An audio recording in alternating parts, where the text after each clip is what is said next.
Bueno, pues buenas noches.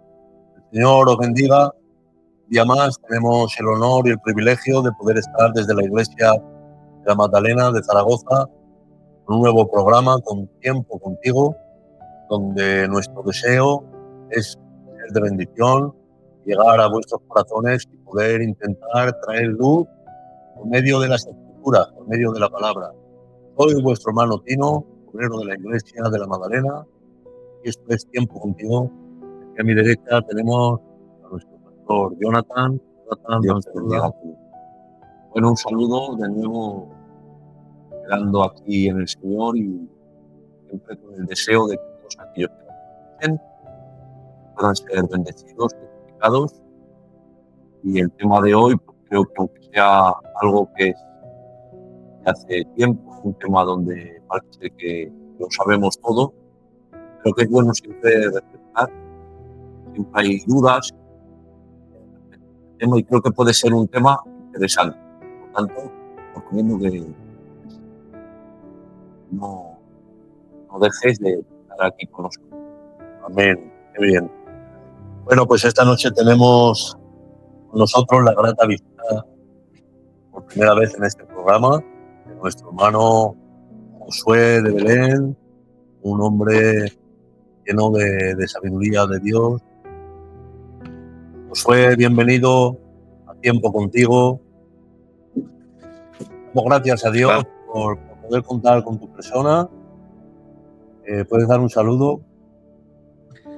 Sí, buenas noches, hermanos, a todos. Estamos contentos de poder transmitir desde aquí, desde la ciudad de Valladolid, con todos vosotros. Para mí es una bendición que Dios se haya acordado de mí, habiendo puesto al hermano Jonathan el deseo de llamarme, habiendo tantos hombres en España. Pues el Señor hoy me ha dado este premio de estar con vosotros, o mejor dicho, este regalo, porque es un regalo estar con vosotros. Para nosotros es una bendición tenerte, además nos conocemos, somos amigos. Para mí es un honor tenerte con nosotros, porque también has sacado tiempo para estar aquí. Así que a libertad con Amén. Bueno, pues, hermano Josué, esta noche el tema que queremos tratar contigo es un tema muy delicado, que es el tema del bautismo y de la Santa Cena. Y quisiéramos, el programa lo que hacemos es intentar llegar a esas personas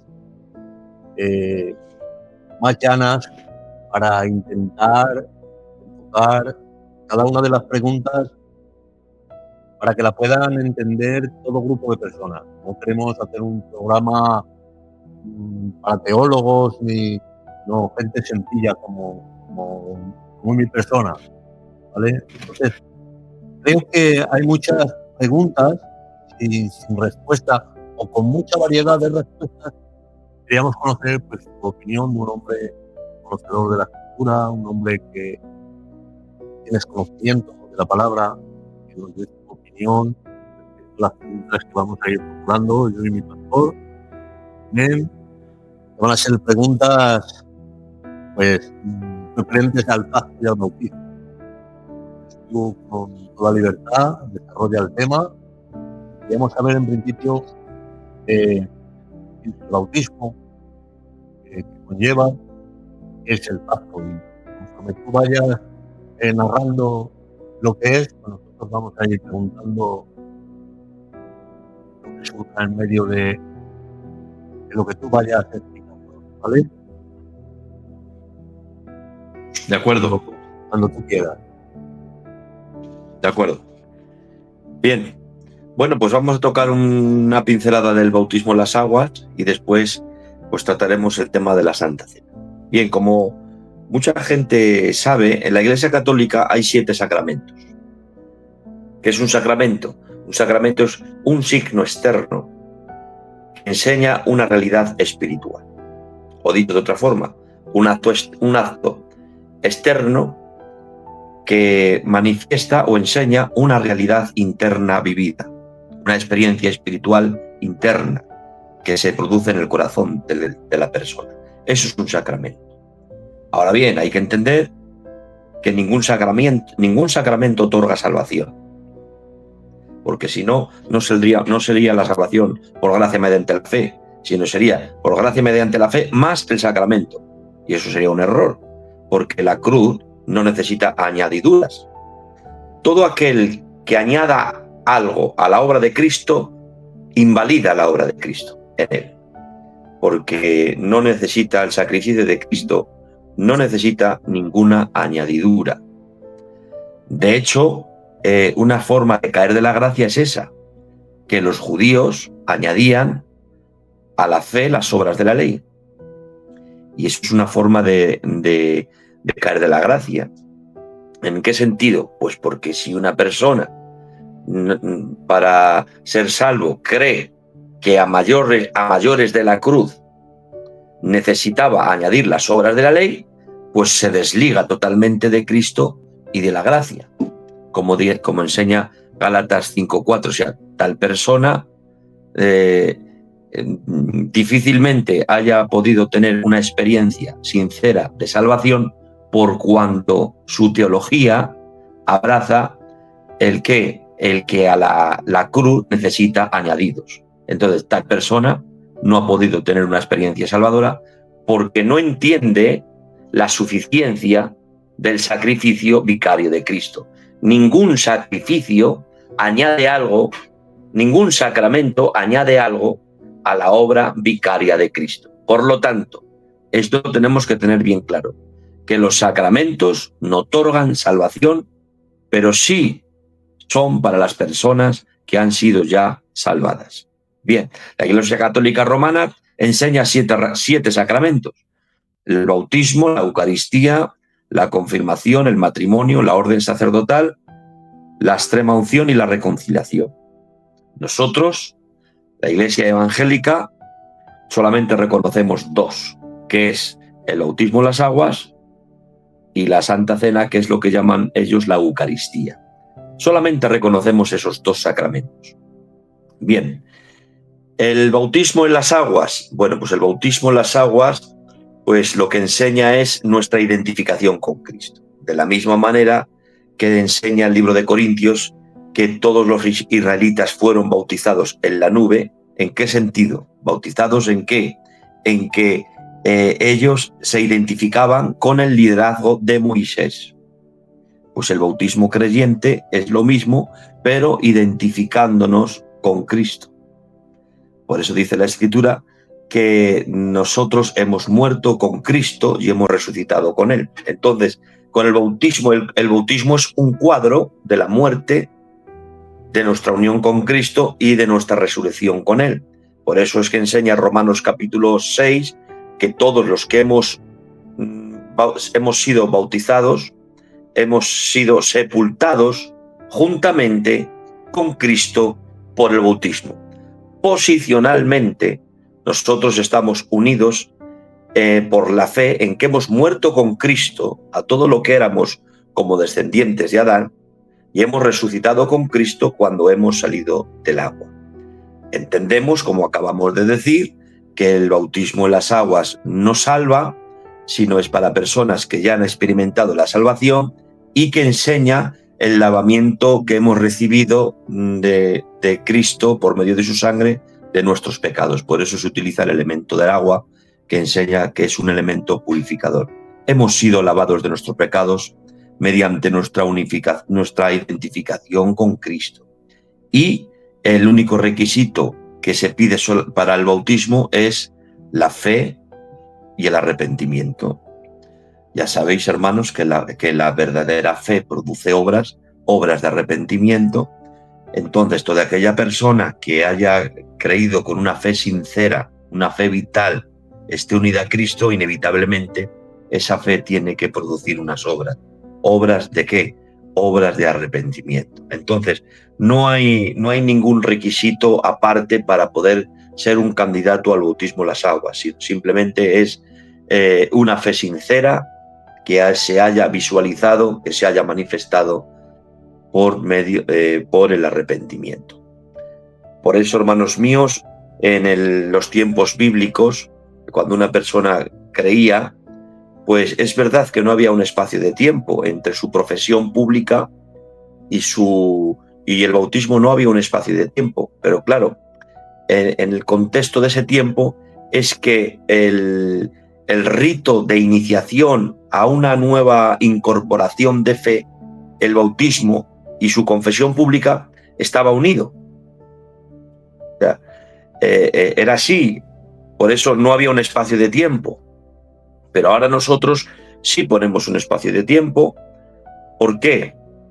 Pues porque habiendo visto tantas falsas profesiones de fe, habiendo visto fes, que gente que se ha bautizado, pero ha sido una fe fingida, porque esa fe al final ha sido estéril, porque no ha producido frutos dignos de arrepentimiento, pues la dirección de España al final dijo que había que dar un margen de tiempo entre que uno acepta a Cristo y se pasa por las aguas para verdaderamente poder detectar si esa fe ha sido verdaderamente real y ha habido una experiencia salvadora, que lo manifieste con el fruto, que lo manifieste con el arrepentimiento. El que tenía algún vicio, que lo deje. El que tiene algún hábito oculto, que lo deje. El que fuma, que lo deje, que verdaderamente demuestre que ha creído, demuestre que ha sido salvo.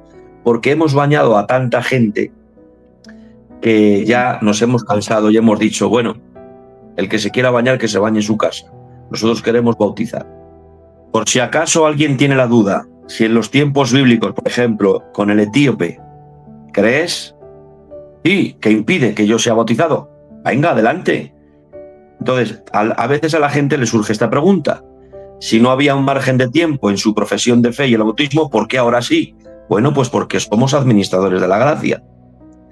Y teniendo en vista la clase de pueblo que tenemos y el material que tenemos en las manos, la clase de personas, que nuestra fe es muy motivacional, que no tenemos problemas a la hora de que la gente acepte el evangelio, pero es una fe, parece ser que a veces la fe no está muy arraigada, es muy motivacional, es una fe muy emocional, es una fe tan superficial, nos hemos llevado la sorpresa de que a la hora después de haberle bautizado, pues dichas personas pues no han estado a la altura. Entonces, eso nos ha llevado a que a nuestros ancianos a decir, bueno, vamos a administrar el bautismo, que haya un margen de tiempo para que la persona realmente demuestre que ha querido de verdad y no ha sido algo meramente emocional o intelectual.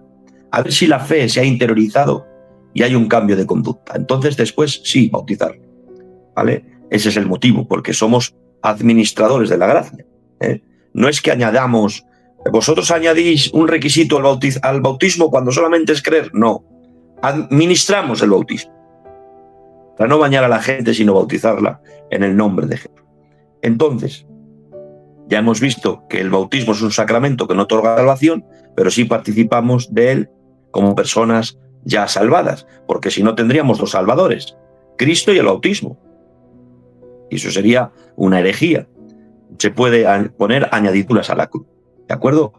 Número 2, el bautismo es nuestra identificación con Cristo, es una proclamación pública de que hemos creído en Cristo y puede participar toda la persona adulta que tenga la capacidad intelectual para arrepentirse y creer en Cristo. Digo adulta porque nosotros no creemos en el bautismo de infantes. ¿De acuerdo? Ya sabéis que la Iglesia Católica cree en la regeneración bautismal y enseña que el infante es regenerado espiritualmente cuando se le bautiza. Nosotros no creemos eso porque Cristo bautizaba a personas adultas, Cristo se bautizó de adulto y jamás vemos ningún atisbo para creer en el bautismo de infantes. Sabemos que hay hermanos en la fe, como son los presbiterianos, que ellos enseñan que si la circuncisión era cuando el niño era recién nacido y el equivalente a la circuncisión es el bautismo, ellos lo entienden de esa forma. Dice, pues si el equivalente a la circuncisión es el bautismo, obviamente hay que bautizar a un bebé, pero nosotros no lo entendemos así. Nosotros entendemos que el equivalente a la circuncisión es la fe, que por la fe en Cristo ha sido circuncidado nuestro corazón, y que esa fe solamente se experimenta cuando una persona tiene capacidad intelectual para creer y arrepentirse en el nombre de Jesús. Bueno, dicho esto, hermanos, si queréis ya pasamos al tema de la Santa Cena. Una pregunta que me ha venido a la mente es que estabas hablando tú ahora de la edad, ¿no? Que los católicos bautizan a los niños nacidos y luego a las personas adultas que eran bautizadas. ¿Cómo ves tú, a modo personal, te lo pregunto, tu opinión?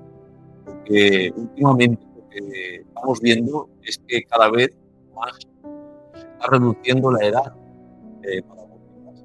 Es lo que estoy viendo yo. Antes yo me acuerdo, igualmente, que los jovencitos tan jóvenes no veían que eran adultas, con un conocimiento. No lo sé si es porque nos estamos acostumbrando a la falta de materialismo y que no viene gente nueva.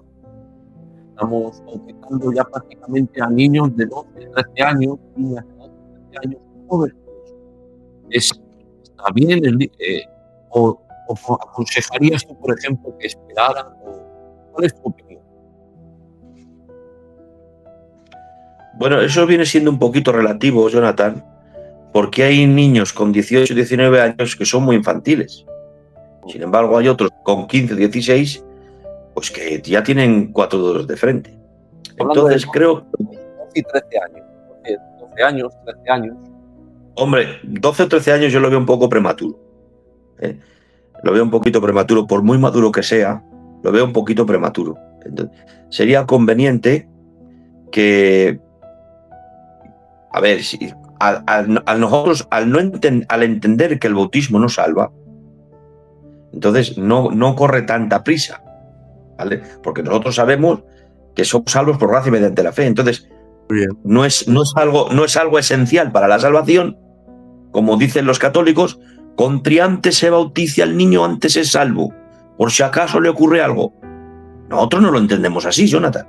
Entonces, creo que hay que dar tiempo al tiempo, a que ese niño comprenda realmente lo que es el Evangelio, lo que es la obra vicaria de Cristo, y que madure un poquito. Y oye, pues no voy a poner una edad, pero no debe de ser muy prematura, porque no es una cosa que haya que hacerlo con urgencia, porque entendemos que en el momento que uno ha creído, sinceramente ya ha sido salvo por gracia. Entonces hay que dar tiempo al tiempo para que tenga una convicción profunda y sea responsable del paso que da. Porque si uno no es responsable en el paso que da, el bautismo en las aguas no va a añadir nada. Va a ser un rito carente de significado. De hecho, ¿vale? Luego que después de unos años han dicho, ojalá me hubiera bautizado ahora con esto. Muy bien. Claro. Bueno, pues si hay alguna pregunta del bautismo. Sí, pues sí, yo quería preguntar algo.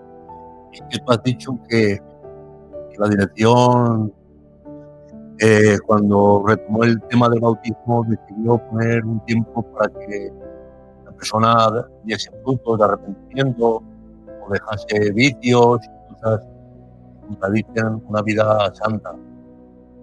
Pero cuando no hay un tiempo específico según a qué personas, a qué edad, para que puedan dar ese fruto, ¿no crees que se queda un poco corto es decir, dejamos un tiempo?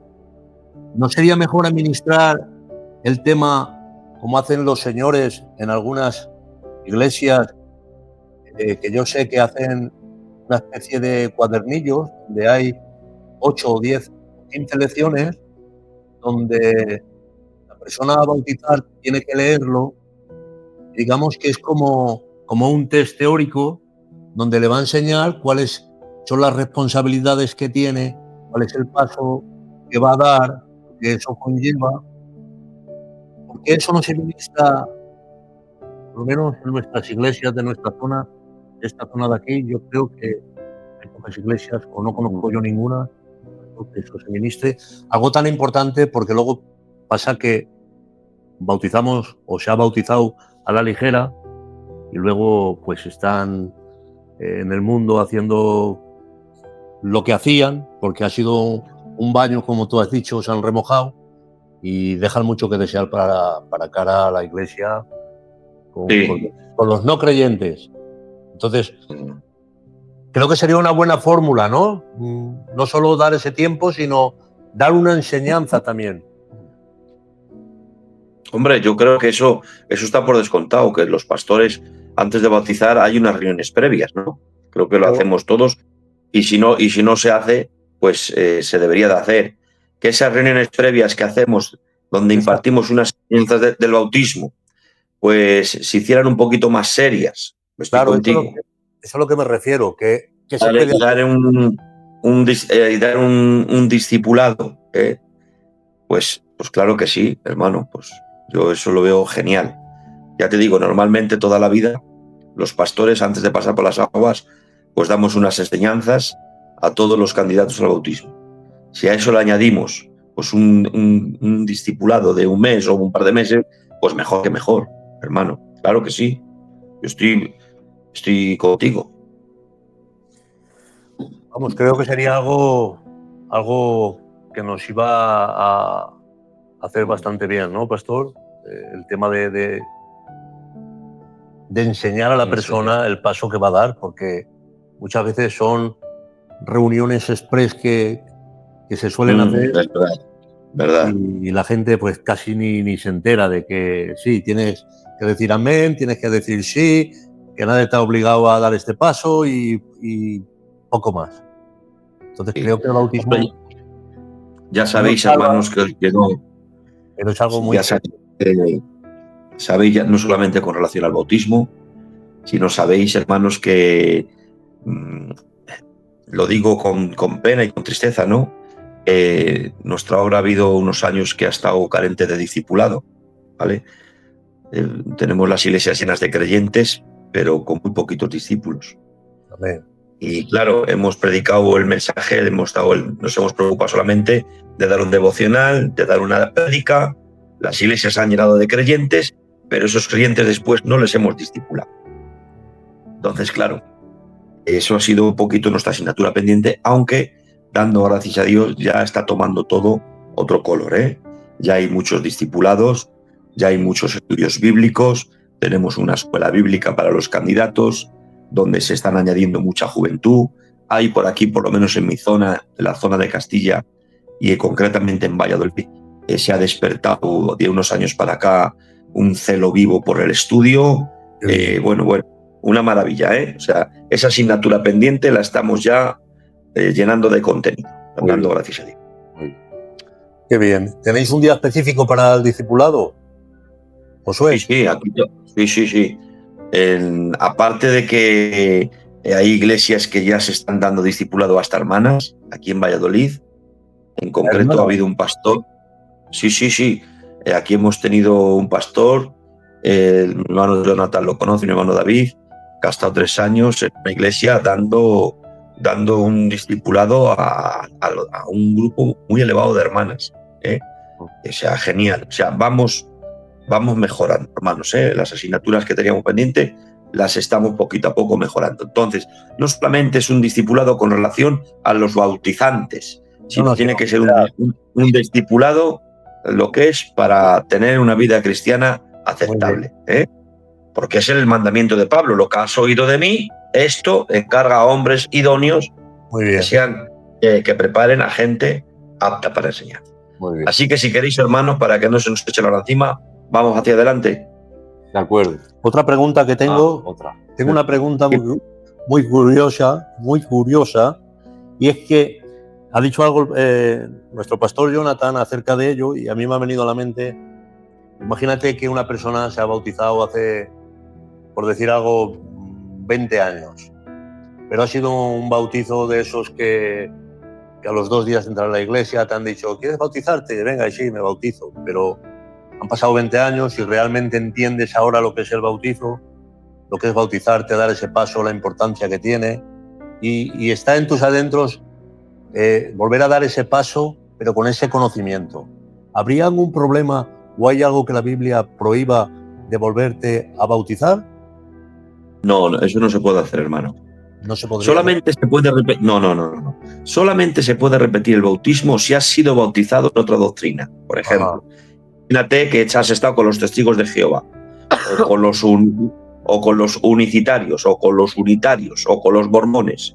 Y ahora viene un creyente y dice, no, es que yo me bauticé con la iglesia mormona. No, pues hay que volver a rebautizarte, que es lo que hizo Pablo. Salió a 7 discípulos y dice, ¿habéis sido bautizados en el Espíritu Santo? No solamente conocemos el bautismo de Juan. Y experimentaron el bautismo otra vez, ¿vale? Entonces, el bautismo de las aguas cristiano, trinitario, nuestro bautismo trinitario, solamente se hace una vez. Si dicha persona, cuando se bautizó, pues no lo hizo con mucha sinceridad, pues eso no significa que haya que rebautizarlo. No, lo que significa que hay que doctrinarlo. Porque en el momento que tenga una mayor comprensión bíblica, pues esas dudas se le van a quitar. Cuando tú le digas, mira, que a ti no te ha salvado el bautismo del agua, aunque no lo hicieras muy sinceramente. Muy no bien. te preocupes. ¿Ahora tu fe es sincera? Sí. ¿Ahora tu arrepentimiento es sincera? Sí. ¿Entiendes lo que significaba el bautismo ahora cuando lo hiciste? Sí, mi identificación con Cristo, que estoy unido con Él, en su muerte, en su sepultura. Vale, pues ya está. No te preocupes. Tú, aunque antaño no lo hicieras con el conocimiento que tienes ahora, pero tú los beneficios redentores los tienes ahora porque ahora has crecido en la fe. Muy bien. Y no hay ningún... ¿De acuerdo, hermanos? De acuerdo. Pues venga, vamos hacia adelante. Venga. Vamos a partir, hermanos míos, con 1 Corintios 5:7, donde dice así la palabra del Señor. Limpiaos pues de la vieja levadura para que seáis una nueva masa, porque nuestra Pascua es Cristo y ya fue sacrificada por nosotros. Repito el texto, nuestra Pascua es Cristo y ya fue sacrificada por nosotros. Bien, antes de explicar ese texto, rápidamente, hermanos, voy a explicaros un poquito las diferentes posturas que hay de la Santa Cena. La postura católica romana enseña la transustantación. La transustantación implica y enseñan que el sacrificio de Cristo se realiza otra vez con la Eucaristía. Ellos dicen que cuando el sacerdote presenta el pan y el vino, está sacrificando Cristo. El sacrificio de Cristo es como que se renueva y los elementos se convierten literalmente en sangre y carne de Cristo. El cuerpo de Cristo literalmente se transforma. Los elementos del pan y el vino se transforman en carne y sangre literal. Y que el sacrificio de Cristo, es decir, que es como que cada Eucaristía sacrificamos a Cristo otra vez. Eso lo rechazó la Reforma y nosotros hoy también lo rechazamos, no solamente porque no creemos en la transustantación, sino porque creer en eso es una herejía. ¿Por qué? Porque atenta a la suficiencia del sacrificio de Cristo hecho una vez y para siempre. No podemos entender que el sacrificio de Cristo se tenga que renovar. El sacrificio de Cristo no tiene fecha de caducidad. Si vamos a Hebreos capítulo 10, verso 10 al 14, dice, por una sola ofrenda, hizo perfectos para siempre a todos los santificados. Amén. Por lo tanto, Cristo padeció una sola vez por nuestros pecados, el justo por los injustos, dice Primera de Pedro, para llevarnos a Dios. Entonces el sacrificio de Cristo tiene una lozanía eterna. Dice la Biblia que Él nos ha dado eterna salvación. Por lo tanto, creer en la transustantación implica en una herejía, porque el sacrificio de Cristo no necesita renovar. Después está la interpretación luterana, que es la consustantación, que enseña que el pan y el vino siguen siendo pan y vino, pero enseña que la presencia del cuerpo de Cristo está presente en los elementos, debajo de los elementos y con los elementos. Esto es lo que enseña la postura luterana. El cuerpo y la sangre de Cristo está con, en y bajo los elementos, aunque el pan y el vino sigue siendo pan y vino. Y decía Lutero, es un misterio. O sea, la diferencia es, no, el pan sigue siendo pan, no se transforma, no hay transustantación, pero viene el cuerpo y la sangre de Cristo a estar con los elementos. Tampoco lo creemos, hermano. Después está la postura que abrazaba Zwinglio. Zwinglio decía que el cuerpo de Cristo no puede estar presente porque estaba en el cielo glorificado. Entonces, si el cuerpo de Cristo estará presente, entonces tendríamos que decir que la humanidad de Cristo es omnipresente. Y decía Zwinglio, no, la divinidad de Cristo, la espiritualidad de Cristo sí es omnipresente, pero el cuerpo glorificado de Cristo no es omnipresente. Por lo tanto, yo no creo que el cuerpo de Cristo esté en los elementos. Yo creo que espiritualmente sí está Cristo por medio del Espíritu Santo, y cuando participamos de la Santa Cena, espiritualmente hay una unión mística espiritual de Cristo con el creyente. Entonces, eso es lo que enseñaba Zwinglio. Y después está la postura conmemorativa, que es la que nosotros creemos, ¿vale? Entonces, nosotros creemos que la Santa Cena es un memorial sagrado donde recordamos el sacrificio de Cristo y es algo conmemorativo, ¿vale? Nosotros no creemos que el cuerpo de Cristo esté en los elementos, nosotros no creemos que se transforme el pan en carne ni el vino en sangre, y nosotros tampoco creemos, hermanos míos, en todas estas posturas. Nosotros abrazamos la postura conmemorativa y representativa, y cuando Jesús dice esto es mi carne, significa esto representa mi carne, pero no es mi carne. Es como cuando dijo Cristo en Juan 6, el que no come mi carne y bebe mi sangre no tiene parte conmigo. Mi carne es verdadera comida y mi sangre es verdadera bebida. Eso no puede significar eso algo literal. Después dice Cristo, ¿no entendéis que mis palabras son espíritu y vida? Entonces estaba hablando de ¿qué? De que para que alguien sea salvo tiene que apropiarse del sacrificio de Cristo, aceptar a Cristo como el Cordero de Dios que quita el pecado del mundo.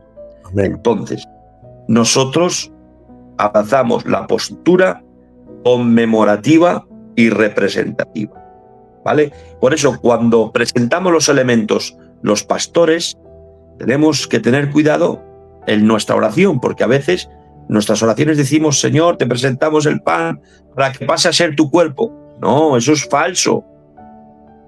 Te presentamos este pan elaborado por la mano del hombre para que pase a simbolizar y a representar tu cuerpo. Eso sí es correcto. Muy bien. ¿De acuerdo, hermanos? De acuerdo. Entonces, ¿cuál es el origen de la Santa Cena? El origen de la Santa Cena es la Pascua antiguo testamentaria. ¿Cuándo se estableció la Pascua en el Antiguo Testamento? Éxodo capítulo 12 lo estableció el Señor cuando les libró de la muerte de los primogénitos. Les dijo, comeréis el cordero con hierbas amargas, con un pan sin levadura, y rociaréis los dinteles de vuestras puertas con la sangre del cordero. Cuando pase el ángel exterminador y vea la sangre en vuestros dinteles, pasará de largo. Esta Pascua es por estatuto perpetuo para que recordéis vuestra liberación del yugo de Faraón y para que recordéis que fuisteis salvados de la muerte del primogénito. Entonces, hermanos, ahora dice dice Pablo, Cristo es nuestra Pascua. La Santa Cena reemplaza a la Pascua del Antiguo Testamento. Muy bien. Y la misma forma que la Pascua era un tipo que anunciaba un perfecto cumplimiento donde señalaba la futura redención, Cristo es nuestra Pascua y al reemplazar la Pascua por la cena del Señor, él se estaba proclamando como el Mesías que Israel esperaba. Se estaba proclamando como el Cordero de Dios que sería sacrificado por los pecados. La Pascua enseñaba la redención de los israelitas. La Santa Cena representa la redención del mundo, que Cristo ha hecho para el mundo. La Pascua representaba la liberación de la tiranía de Egipto. La Santa Cena representa nuestra liberación del mundo y de la tiranía del pecado y del diablo. La Pascua lo hacía con la sangre en los dinteles. La Santa Cena recordamos la sangre en la cruz de Cristo. Por lo tanto, hermanos míos, nosotros vemos que la Santa Cena reemplaza a la Pascua y que Cristo es nuestra Pascua.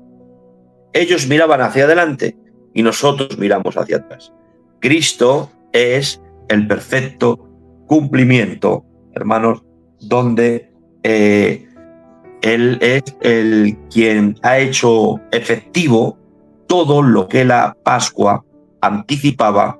Cristo ha cumplido con toda esa simbología que apuntaba al perfecto sacrificio de Cristo. Había una tradición judía que sostenía que el Mesías redimiría a Israel el mismo día de la Pascua. Y así ocurrió. El mismo día de la Pascua, Cristo redimió a Israel, pero no de la manera que ellos creían, porque ellos esperaban una redención nacional, militar, del yugo romano. Entonces, sí ocurrió, la traducción judía sí ocurrió así, el mismo día de la Pascua vendría el Mesías y los redimiría, pero no de la tiranía que ellos esperaban, sino de la tiranía del pecado. El nombre de Dios glorificado. Amén. Amén. Entonces, hemos entendido que la Santa Cena reemplaza a la Pascua. Cuando nosotros participamos de la Santa Cena, en la Santa Cena hay 3 miradas, Jonathan. 3 miradas.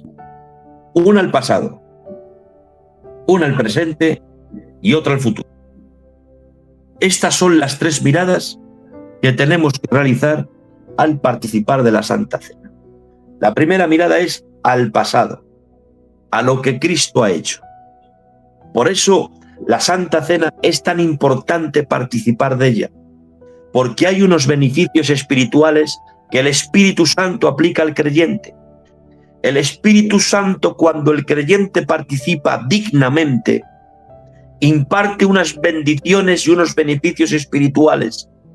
El creyente recibe una frescura. El creyente recibe, gloria al Señor, la bendición y la presencia del Señor. El creyente restaura la comunión con Cristo. ¿Por qué? Porque al realizar esta mirada al pasado, está considerando el sacrificio de Cristo. Y al considerar el sacrificio de Cristo, consideras lo que aborrece Dios al pecado.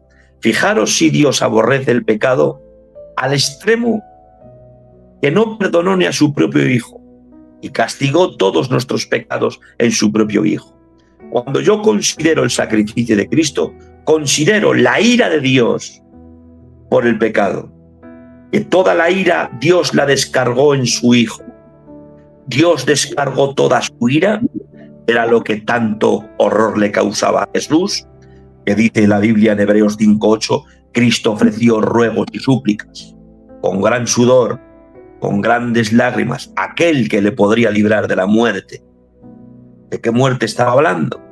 Obviamente no estaba hablando de la muerte física, porque él sabía que había venido a morir, y él varias veces dijo, nadie me quito la vida, sino que yo la doy.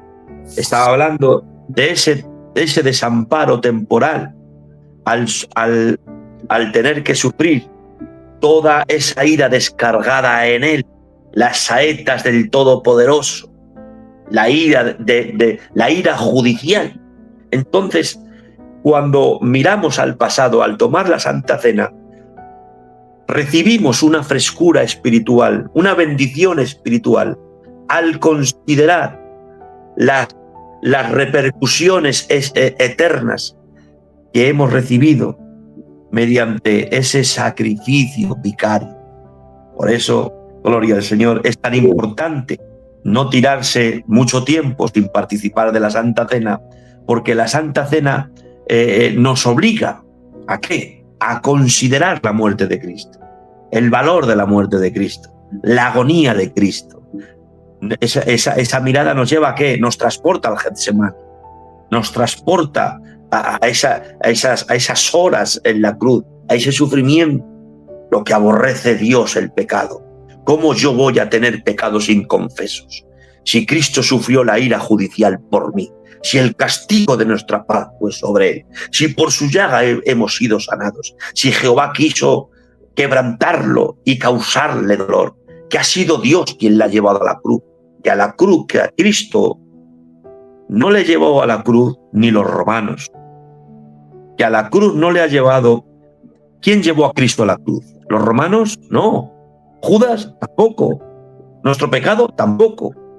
A la cruz le llevó Dios. Jehová quiso quebrantarlo hasta el padecimiento y causarle dolor. Y si a la cruz le ha llevado Dios, ha sido porque Dios, en su sabiduría, no encontró otra forma de poder salvarnos sin menoscabar justicia. ¿Cómo yo puedo satisfacer mi amor sin atentar contra mi justicia? No hay otra forma, no hay otra manera. Tienes que beberte la copa hasta los sedimentos. En la copa había 3 sorbos que a Cristo le causaban horror. Los sufrimientos físicos, los sufrimientos emocionales en el Getsemaní y los sufrimientos espirituales al tener que sufrir el desamparo temporal de Dios como juez. Por eso dice, Dios mío, no dice Padre mío, porque es la ira judicial, es Dios actuando como juez. Muy Dios bien. mío, Dios mío, Elí, Elí, lama sabachthani, ¿por qué me has desamparado? Entonces, esa mirada al pasado es de vital importancia para que la Santa Cena no sea un rito, sino sea un reto. Muy bien. Muy bien. Porque corremos el peligro, que más adelante lo haré, que las bendiciones de un acto tan solemne y tan sagrado, corremos el peligro que la rutina desgaste la solemnidad de este reto y lo convirtamos en un rito carente de significado. Por lo tanto, una mirada al pasado. Número 2, cuando tomo la Santa Cena hay una mirada al presente, porque no puedo participar sin juzgar mis propios pecados. La mirada al presente dice, examínese a sí mismo, júzgate a ti mismo, para no ser juzgado por Dios. Por eso es tan importante participar de la Santa Cena regularmente, porque a la vez que te levantas a tomar la Santa Cena te tienes que juzgar, te tienes que arrepentir, te tienes que confesar, porque uno no es más espiritual porque no participe, porque hay gente que se cree más espiritual por no participar y se cree más temeroso y cree que tiene más respeto a Dios por no participar. No, estás confundido. Esa pregunta te la quería. Verdaderamente uno es más temeroso cuando se arrepiente, confiesa y se Muy levanta bien. y participa. Muy Ese bien. es el espíritu. Muy bien. Muy bien. Amén. No es temeroso el que se queda en el banco. Ese no es un temeroso. Ese no teme a Dios. Porque el temor de Jehová es aborrecer el mal. El principio de la sabiduría es el temor a Jehová. Y el temor a Jehová es, ¿cuál es? Aborrecer el mal y apartarse y de todo aquello que no agrada a Dios. Por lo tanto, si no te levantas es porque no te arrepientes. Porque si te arrepentirías, lo tomarías. Qué bien. O a veces uno no se levanta no porque no se arrepienta, sino por falta de conocimiento, porque piensa que hay que ser súper espiritual. Bueno, No es así. bueno. La Santa Cena es para gente que falla, la Santa Cena es para gente que se mancha, la Santa Cena es para gente que tropieza, La Santa Cena no es para el súper espiritual. La Santa Cena es precisamente para eso. La Santa Cena es para ponerse bien. Amén. La Santa Cena es para corregir. Muy bien. No creas que tienes que haber estado toda la semana con media hora diaria de oración o con lectura o con... No. Hombre, si lo haces mejor. Pero no, la Santa Cena simplemente es para considerar el sacrificio de Cristo, para examinarte, para pedir perdón al Señor si has ofendido al Señor en algo y para participar con limpia conciencia, confiando que el perdón es de Dios y el arrepentimiento es del hombre y que la sangre de Cristo te limpia de todo pecado. Tercera mirada, una mirada al futuro. Dice, porque todas las veces que os reunáis, la muerte del Señor anunciáis hasta que Él venga. Entonces, cuando tú te levantas a participar de la Santa Cena, estás proclamando la futura venida de Cristo. Gloria al Señor. Y eso nos llena de gozo, de alegría y de esperanza. De ahí la importancia de participar, porque hay tres miradas. Al pasado, considerando su sacrificio, al presente, examinándome, y al futuro, porque anuncio que Cristo viene pronto. Por eso os decimos, un pacto menos que nos queda de tomar aquí en la tierra. Gloria tenga el nombre del Señor. Y nos alegramos y presentamos la semana.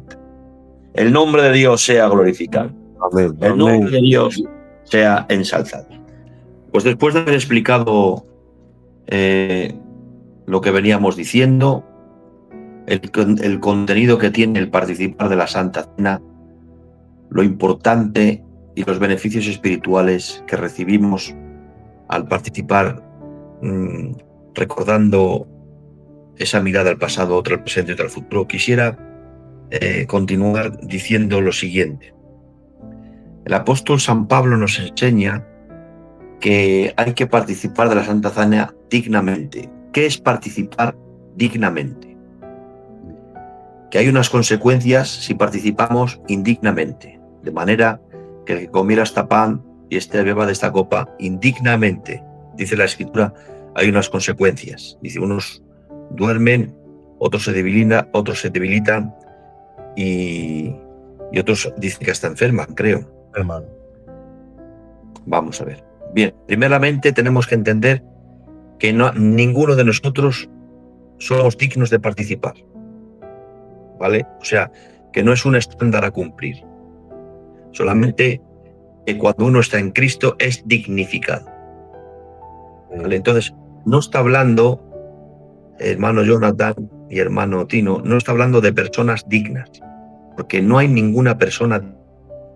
Está hablando de manera digna. De manera digna. Hay que participar de manera digna. ¿Por qué?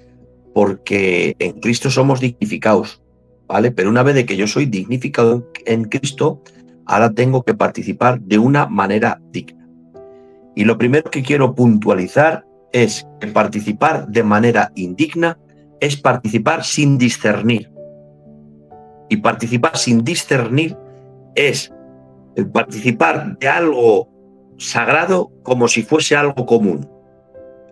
Participar sin discernir es participar de un acto solemne sin meditar, sin valorar, sin reflexionar, participar sin estar conmovido, participar, hacer de algo tan hermoso, tan espiritual, un acto tan solemne, rebajarlo tanto por mi actitud de indiferencia.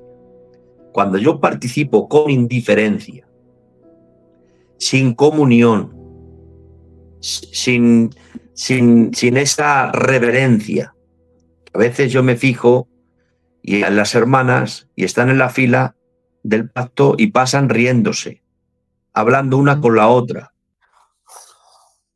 Eso es una manera indigna.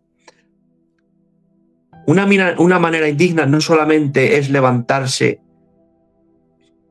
con pecados sin haberme juzgado. Eso lo sabemos todos. Pero hay una manera indigna, es que yo me levanto sin discernir.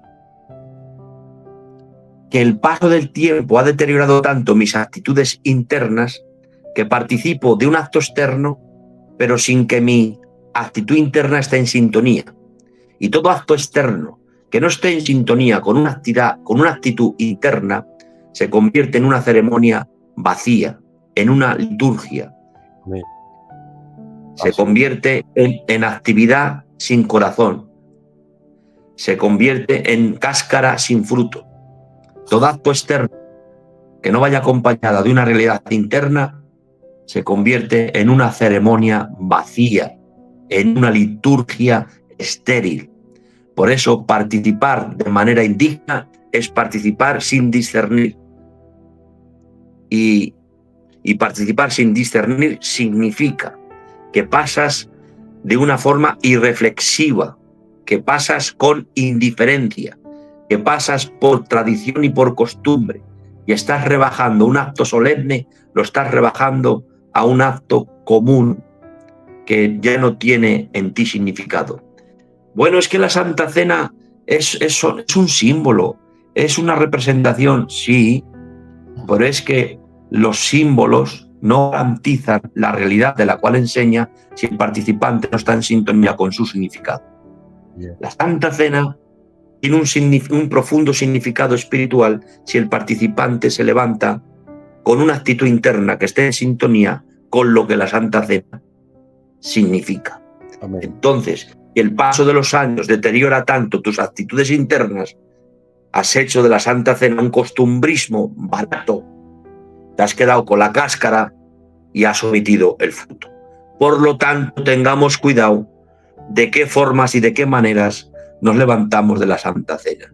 Hay que levantarse en comunión y a la hora de coger el pan hay que cerrar los ojos y hay que dar gracias a Dios con respeto y con reverencia al acto que estamos viendo. El nombre de Dios sea glorificado. Amén. El nombre de Dios sea ensalzado.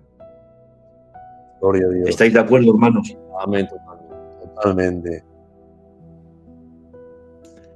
Amén. Bien. También participar sin discernir, hermanos, pues es como sabemos todos, es participar con pecados sin habernos juzgado a nosotros mismos, sin habernos arrepentido. Participar de una forma en la que el pecado haya dejado de dolerte, sin contrición, sin dolor, ¿vale? Entonces la Biblia dice que hay que examinarnos a nosotros mismos, ¿vale? Y hay que intentar tener una actitud de que, Señor, ayúdame a no volverlo a hacer. Señor, ayúdame a no volver a tropezar. Dios mío, perdóname. Tú sabes que soy débil, Dios mío. Que tu sangre, Señor, me limpie, Dios mío. Ayúdame, Padre. Tú sabes que no quiero hacerlo, pero soy débil. Con esa actitud, hermanos, con esa actitud, juzgándonos a nosotros mismos.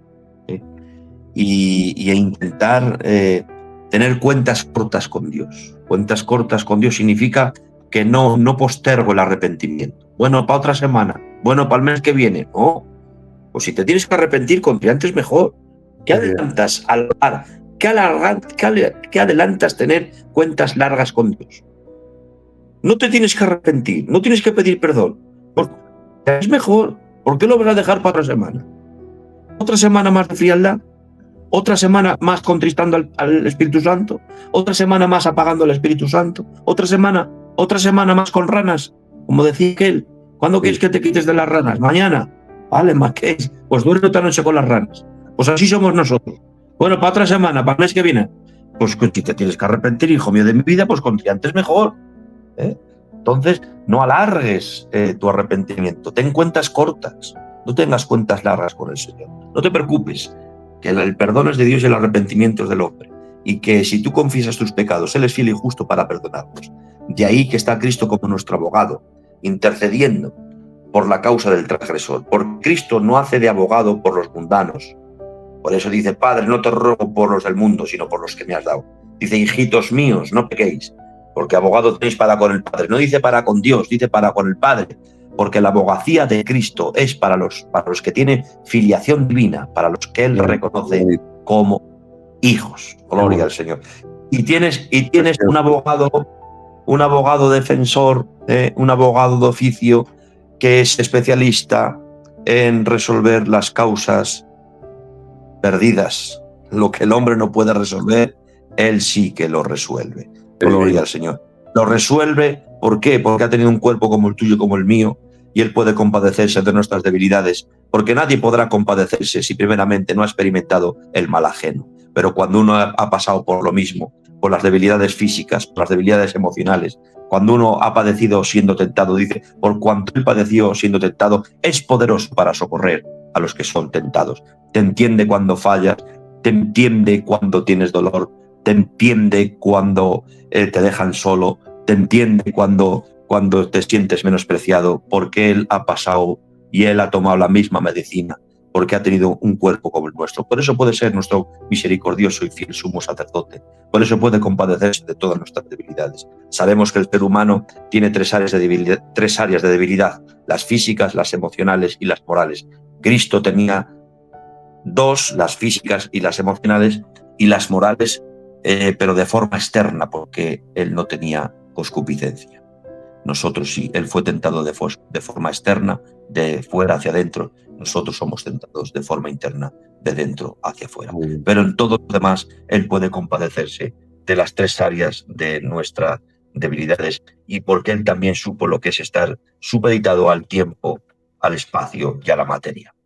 Por lo tanto, confiesa tus pecados, arrepiéntete y antes participas de la Santa Cena. Antes vas a poder disfrutar de la llenura del Espíritu, vas a tener una limpia conciencia, porque un cristiano con una mala conciencia, pues no va muy lejos. Siempre hay algo ahí que te detiene, siempre estás ahí anclado, ahí la mediocridad, tu estado de ánimo, que no te sientes digno, que siempre estás ahí, que estás más de rodillas que de pies, pero es porque no tienes cuentas cortas con Dios. El descanso del perdón, ¡ay, qué alegría! Cuánto uno descansa cuando se siente perdonado, cuánta paz uno siente cuando está a cuentas con Dios. Qué alegría es tener comunión con Dios, pero sí cuesta más trabajo estar lejos de Él que tan cerca. Por lo tanto, la Santa Cena es un acto maravilloso donde la frescura espiritual se vuelve a recobrar. Y Dios ha querido dejar este memorial. ¿Por qué? Porque tenemos tendencia a ser olvidadizos. Y el olvido está asociado con la apostasía. Así que, hermanos, Dios ha querido dejar este memorial perpetuo para que no nos olvidemos de su sangre y de su sacrificio. Fíjense si somos olvidadizos, fíjense si somos malos, que aun teniendo naturaleza caída, que aun pecando, ha tenido que dejar un memorial y ha tenido que dejar instituida la Santa Cena. Porque es pecando y nos olvidamos de la cruz, pues imaginaros si no hubiera Santa Cena. Pero con la Santa Cena, gloria al Señor, siempre nos lleva otra vez de la mano al Calvario. Que me habéis costado mucho para que os perdáis, que he sufrido mucho, que la ira judicial ha sido descargada por mí. Pero hombre, ¿cómo andas de esa forma? Pero ¿cómo tocas eso? ¿Pero cómo miras eso? Anda, ven para acá, orejudo, que te llevo otra vez a la cruz. En nombre de Dios sea gloria. En nombre de Dios sea bien, hermanos míos. Qué bien. Y con otra forma de tomar indigna la Santa Cena, tengo toda la familia ahí esperando que salga. Pero bueno. Bueno, pues cuando tú puedas, Josué. Estoy en los negocios de mi padre, no os preocupéis. Otra forma de tomar la Santa Cena indignamente es, como he dicho antes, cuando yo niego con mi conducta el significado intrínseco. Por ejemplo, cuando yo participo del pan, dice la Biblia que el pan siendo uno es partido. Es decir, el pan, cuando yo cojo el pan, estoy diciendo, soy del cuerpo de Cristo. Creo en la unidad de la Iglesia. Entonces, si al participar del pan estoy proclamando la unidad de los creyentes, la unidad de la Iglesia, y yo participo siendo un pendenciero, creando divisiones con rencillas ocultas, con mi actitud y con mi conducta, estoy negando el significado de lo que es participar del pan, que aunque somos muchos, pero formamos un solo cuerpo. Entonces, soy un miembro independiente, individualista, que no quiero participar, que me niego al sometimiento, que quiero ir por libre, porque abundan mucho los cristianos que quieren ir por libre, porque abundan mucho los cristianos que no quieren asumir responsabilidades, que quieren ir por libre y que no se someten a nada ni a nadie. Abunda mucho. Pero si tú te levantas siendo un individualista, y tú te levantas y participas del pan y estás diciendo, creo en la unidad de la Iglesia y pertenezco al cuerpo de Cristo, que perteneces al cuerpo de Cristo, y luego te tiras 2 meses sin venir al culto que no sé nada de ti. Estás mintiendo. Entonces, hermanos, el participar de la Santa Cena, pero si mi conducta niega el significado intrínseco, te estás quedando con el acto externo, pero carente de una realidad interna. Es como aquel, yo siempre pongo este ejemplo. ¿Qué es un símbolo? Pues un símbolo es un acto externo, pero que el participante tiene que estar en sintonía con su significado. Ustedes imagínense cuando un novio pone la alianza a la novia. ¿Qué significa la alianza? Compromiso, lealtad. Imagínense que el novio, según pone la alianza, dice, pero que a mí me da igual ponerte la alianza, que yo voy a seguir mi vida con mis amigotes. Que sí, que yo te pongo, trae el dedo, que te pongo el anillo, pero que de aquí 15 días hago lo que me da la gana. Estás participando del símbolo y resulta que tu corazón ya es infiel. Pues el símbolo no te sirve para nada, es una mentira. Estás riendo de... Qué bueno. Entonces los símbolos no garantizan la realidad de la cual enseñan si el participante no está en sintonía con su significado. Muy bien. Así que participa de manera digna, discerniendo lo que haces, con espiritualidad, con reverencia. No puedes participar de la Santa Cena en división con tu hermano, porque si coges el pan estás diciendo, soy del cuerpo de Cristo, creo en la unidad de la Iglesia, no tengo nada con nadie, no guardo rencor, no guardo iras, no fomento las divisiones, no. Pertenezco al cuerpo de Cristo, creo en la unidad de la Iglesia. Entonces, hermanos míos, eso también es participar dignamente. Gloria al Señor. Y por último, hermanos míos, para no cansaros, tengo que deciros que el Nuevo Testamento no se inicia con Mateo. El Nuevo Testamento no se inicia con en el día en el que Juan el Bautista se escribió la predicación de Juan. No, el Nuevo Testamento, el Nuevo Pacto, el Nuevo Testamento se inicia en el aposento alto. Cuando dice Cristo, este es mi nuevo pacto en mi sangre. Con el nuevo pacto se inaugura el Nuevo Testamento. Aunque muchos años después se escribiese Mateo. ¿Entendéis, hermano? Porque el Nuevo Testamento significa el nuevo pacto. Y nosotros creemos que la Iglesia pertenece al nuevo pacto. ¿Por qué digo eso? Porque el dispensacionalismo rígido que enseña Francisco Lacueva y Carballosa dice que no estamos en el nuevo pacto, que el nuevo pacto se hará efectivo en el milenio. ¿Por qué? Porque Jeremías 31, aunque esto no lo tendría que decir porque ya me habéis advertido que esto tenemos que hacerlo sencillo, pero bueno, ya que me he metido. Adelante.